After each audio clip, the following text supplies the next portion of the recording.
حدیث نمبر 3523 حضرت عائشہ رضی اللہ عنہا سے مروی ہے، فرماتی ہیں مجھے ازواج مطہرات میں سے سودا بنت زمع رضی اللہ عنہا سے بڑھ کر کوئی خاتون عزیز نہ تھی۔ میں تمنا کرتی تھی کہ کاش میں ان کے جسم میں ہوتی، اور حضرت سودا رضی اللہ عنہا کے مزاج میں تیزی تھی۔ جب وہ بوڑھی ہو گئی تو انہوں نے رسول اکرم صلی اللہ علیہ وسلم سے اپنی باری حضرت عائشہ رضی اللہ عنہا کو دے دی۔ عرض کیا یا رسول اللہ صلی اللہ علیہ وسلم، میں نے اپنی باری حضرت عائشہ رضی اللہ عنہا کو دے دی ہے۔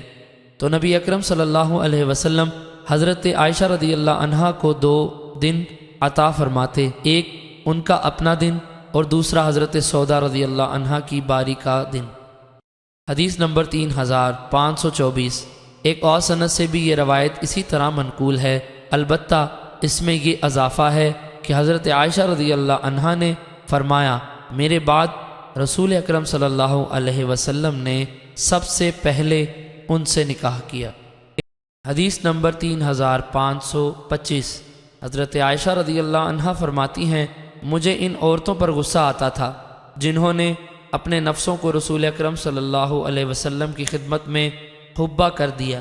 میں کہتی تھی کیا کوئی عورت اپنے آپ کو حبا کر سکتی ہے؟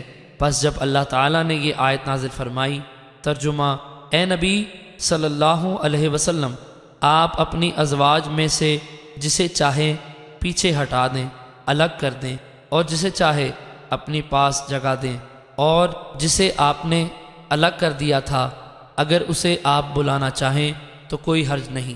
حضرت عائشہ رضی اللہ عنہا فرماتی ہیں میں نے کہا اللہ کی قسم، آپ کا رب آپ کی خواہش کو جلد پورا کرتا ہے۔